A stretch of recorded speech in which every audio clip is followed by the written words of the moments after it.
मित्रों नमस्कार। राष्ट्रवादी जनता और सनातनी जनता को मेरा प्रणाम। यह यूट्यूब का पेज नेटवर्क और मैं हूं प्रदीप। आज जो मीडिया में स्टेटमेंट आया वो राहुल गांधी के अमेरिका के दौरे के बारे में आया है, जिसमें उन्होंने बोस्टन यूनिवर्सिटी में कहा कि इलेक्शन कमीशन ने महाराष्ट्र के इलेक्शन में धांधली की। इस सिलसिले में उन्होंने बताया कि जितने अडल्ट वोटर्स हैं उससे ज़्यादा वोट वहाँ पर दिए गए। इस सिलसिले में मैं बताना चाहता हूँ कि जो महाराष्ट्र की आबादी है वो है 10.5 करोड़। इसमें 9.77 जो करोड़ है वो वोटर है, जिसमें 6 करोड़ 6.5 करोड़ लोगों ने वोट डाले। तो ये बात उन्होंने ऐसे मंच पे बताई जो इंटरनेशनल मंच है, जो कि झूठ है। दूसरी बात उन्होंने बताई कि 70 लाख वोटर पिछले 5 महीने में इलेक्शन से पहले बढ़ गए, जो कि इलेक्शन कमीशन की धांधली है। इस सिलसिले में मैं बताना चाहता हूँ, ये बात उन्होंने पार्लियामेंट में कही थी। इस सिलसिले में मैं बताना चाहता हूँ कि जो इलेक्शन कमीशन के पिछले 6 महीने में वोटर की संख्या महाराष्ट्र में बढ़ी थी वो थी 39 लाख कुछ। तो ये मतलब दूसरा झूठ। तीसरा झूठ उन्होंने जो बताया कि 5:30 बजे के बाद हमारी जो रिपोर्ट आई उसमें उन्होंने कहा था कि जो वोटिंग परसेंटेज है वो 1 थी, और 7:30 बजे कहा कि उसमें 65 लाख वोटरों की इंक्रीज हो गई, बढ़त हो गई। इस सिलसिले में मैं उनको ये समझाना चाहता हूँ कि वो बड़े राजनीतिज्ञ है, राजनेता है, ऐसी पार्टी से जिनके घर से 3 प्रधानमंत्री निकले हैं, जिनके एडवाइज़र हैं, जिनको समझाने वाले हैं, उनको ये मैं बताना चाहता हूँ कि वो अलग अलग जगह पे अलग अलग स्टेटमेंट क्यों देना चाहते हैं। या तो उनकी याददाश्त बड़ी कमज़ोर है, या तो वो जानबूझकर इलेक्शन कमीशन के थ्रू भारत को बदनाम करना चाहते हैं। इस सिलसिले में ये जो बताना चाहता हूँ कि 65 लाख जो पहले मैं ये बताऊंगा कि 5:30 बजे तक जो फिगर आई वो 5:30 बजे की फिगर नहीं है, वो उससे पहले की कुछ टाइम की फिगर आती है।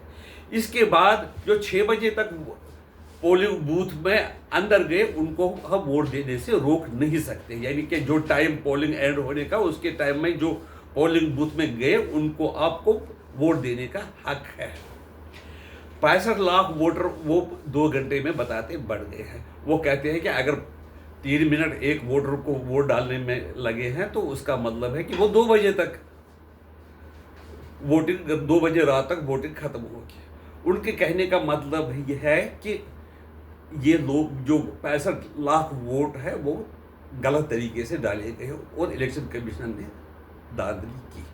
इस सिलसिले में मैं एक साधारण व्यक्ति हूँ, मैं ये समझ सकता हूँ 65 लाख जो वोटर वो बढ़ गए, मान लो वो उनकी बात सच है, लेकिन उसको ये भी मैं बताऊँगा कि देश में महाराष्ट्र में 1 लाख पोलिंग बूथ थे। इसका मतलब कि एक बूथ पे 65 वोट डाले गए 2 घंटे में। इस संबंध में मैं ये कहना चाहता हूँ, एक आदमी वेरीफाई करता है, दूसरा आदमी ये रंग लगाता है, उंगली पे निशान लगाता है, तीसरा फिर देखता है, उसको वोट देने की परमिशन देता है। कंटिन्यूअसली 30 या 40 मिनट एक वोटर को वोट डालने में लगते हैं, क्योंकि अंदर जब वो बाहर जाता है तो उसके पीछे दूसरा तैयार रहता है। 30 मिनट 30 सेकंड या 40 सेकंड का टाइम लगता है। अगर 2 घंटे में 65 वोट 30 सेकंड के हिसाब से लगे तो कितना टाइम हुआ? ये तो खास कुछ टाइम ही नहीं है। तो ये जो उन्होंने 2 बजे रात की बात की, इस तरह से वो उनको इलेक्शन कमीशन को बदनाम करने की जो बात उन्होंने कही वो सरासर गलत है। ये जो बोस्टन यूनिवर्सिटी है ये भी मुझे पता है कि ये लेफ्टिस्टों का जो वामपंथी है उनका गढ़ है। वहाँ पर लोग जो कई देशों से पढ़ने के लिए आते हैं वो इसी विचारधारा के होते हैं, और उनके जो वहाँ के पढ़ाने वाले हैं उसी विचारधारा में उनको डाल देते हैं। इस सिलसिले में एक और यूनिवर्सिटी है, हार्वर्ड यूनिवर्सिटी, दुनिया की मानी हुई यूनिवर्सिटी है। उनको भी ट्रंप ने कहा था कि तुम जो ये कुछ नियम बना लो जो कि सभ्य समाज के लिए ज़रूरी है, जिससे कि अमेरिका में फ़ायदा हो, अमेरिका की तरक्की हो, ऐसे नियम बना दो। तो यूनिवर्सिटी ने कहा कि आप हमारे इंटरनल मैटर्स में, अंदरूनी मामलों में दखल नहीं दे सकते हैं। तो जो $2.2 अरब का जो सहायता, उसको ग्रांट उस यूनिवर्सिटी को दी जाती थी, उसको ट्रंप एडमिनिस्ट्रेशन ने बंद कर दिया।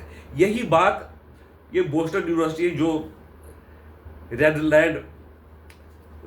रेडलैंड कुछ ब्राउन यूनिवर्सिटी है जो बोस्टन में है, उस पर भी इसी तरह से लगाम लगाने की ज़रूरत है। हो सकता है कि आने वाले समय में ट्रंप उस पर भी लगाम लगाए, क्योंकि अमेरिका के जो कई इंस्टीट्यूशन हैं उनसे वो लोग निकलते हैं जिनको पढ़ाई से मतलब नहीं होते, जो अपने आप को वोक बनकर बाहर निकलते हैं। वो का मतलब है सो कॉल्ड प्रोग्रेसिव, वो होते हैं बैकवर्ड, लेकिन अपने आप को बड़े प्रोग्रेसिव समझते हैं और उस सोसाइटी को इस तरह से डालना चाहते हैं कि जो हमारे समाज ने या सारी दुनिया ने हजारों सालों से स्वीकार नहीं किया है। इस संबंध में वो कहते हैं कि हमारे जो कोर्ट भी हैं वो भी इस सिलसिले में ऐसे डिसीजन देते हैं कि आप समलैंगिक होमोसेक्सुअल रिलेशन रख सकते हैं। मैरिज में अगर कोई रिश्ता किसी औरत या किसी मर्द ने गैर मर्द से रिश्ता रखा तो वो जायज़ है, और वो मैरिज का इंस्टीट्यूशन वो भी ख़राब हो जाता है। इस सिलसिले में अमेरिका की ये जो ट्रांसजेंडर वाली समस्या है, अमेरिका से जाकर ये बीमारी सारी दुनिया में फैल जाती है। जो पुरानी एडमिनिस्ट्रेशन थी, बाइडेन की एडमिनिस्ट्रेशन, वो ऐसी पॉलिसियों को समर्थन करती थी। वहाँ की यूनिवर्सिटियों से ऐसे बच्चे पढ़ के निकलते थे जिनको पता ही नहीं था कि मर्द और औरत में क्या फ़र्क है। इस सिलसिले में जो एलन मस्क है, उसका बेटा है, उसने अपने आप को ऑपरेशन करके एक लेडी में तब्दील कर दिया है। ये चीज़ें जो दिमाग में डाली जाती हैं वो ऐसे वोकों द्वारा ही डाली जाती है, जिससे कि समाज पे भी बुरा असर होता है और इंसान की जो परिवारवाद है, परिवारवाद मतलब कि जो परिवार की फैमिली सिस्टम है उसको भी ख़राब कर देते हैं। ऐसे सिस्टम में ऐसे लीडर जो माँ बाप को नहीं मानते, किसी की बात नहीं मानते, ये कहते हैं कि हम आज़ाद है, हम कुछ भी करें, वो अपना शरीर है, अपनी सोच है। लेकिन ये बात सही है कि अपनी सोच भी ठीक है, लेकिन ऐसा भी नहीं करना चाहिए जिससे समाज पे, ओवरऑल कंट्री पे का नुकसान हो। बोस्टन यूनिवर्सिटी के साथ भी शायद जो कि वहाँ के वो जो लीडर है वो वहाँ पर कई लोगों को बोलने की इजाज़त देते हैं, वो गलत बात है। उनके साथ भी उनके फंड्स वगैरह जो ग्रांट्स ट्रंप एडमिनिस्ट्रेशन द्वारा है वो भी बंद किए जाने चाहिए। इस संबंध में जब राजीव गांधी या राहुल गांधी जो वहाँ जाते हैं यूएस में, तो उनका इंतज़ाम सैम पित्रोदा, जो अपने आप को सैम बोलते हैं, वो है सोमनाथ पित्रोदा। वो एक इंडियन नाम से है कि उनको शर्म आती है अपना इंडियन नाम बरकरार रख के सैम बताने के लिए कि मैं काला अंग्रेज़ हूँ। जो ऐसी थिंकिंग के, ऐसी सोच के लोग होंगे जो अपने आप का नाम ही बिगाड़ देते हैं, वो उनके कार्यक्रम के लिए प्रोग्राम बनाते हैं, उनका अरेंजमेंट कर देते हैं। और कई लोगों को जो पता नहीं पैसे देकर बुलाते हैं, $500। कई लोग ऐसे होते हैं जिनको कोई काम नहीं होता, कई इलीगल तरीके से अमेरिका चले गए होते हैं, उनको कुछ पैसे देकर वो सोचते हैं यार हमारा दिन का खर्चा निकल गया, तो अगर हम $100-200 दिए तो हमारा 10 दिन का खाना निकल जाएगा। लेकिन इस सिलसिले में ये मैं बताना चाहता हूँ कि ये बताया जाता है कि राहुल गांधी बोस्टन यूनिवर्सिटी से ही पढ़े हुए हैं। फिर क्या पढ़ा क्या नहीं पढ़ा तो वो भगवान ही जाने। इस सिलसिले में बोस्टन एयरपोर्ट पे एक बार उनको 2001 में गिरफ्तार भी किया गया था। लोग ये कहते हैं कि उनको पूछताछ, जो हालात ख़राब हो गई थी दुनिया में अलकायदा के कारण, उसके कारण उनको डिटेन किया गया था। लेकिन ये सच्चाई ये है कि उनके पास 1 लाख से ज़्यादा डॉलर मिले और ड्रग्स भी शायद मिले थे, और वाजपेयी की जी के कारण उनको छोड़ा गया। और वहाँ के एम्बेसडर ने, जो उस वक्त भारत के एम्बेसडर अमेरिका में थे, और वाजपेयी जी के कहने पर एम्बेसडर को कहा गया और उनको छुड़वाया गया। वो आदमी ये बात भूल जाते हैं कि उसका पास्ट क्या रहा है। लेकिन हो सकता है कि उस वक्त वो, उसकी उम्र छोटी थी, गलती की जो करनी नहीं चाहिए थी, तो फिर भी उसको वाजपेयी जी ने बचाया।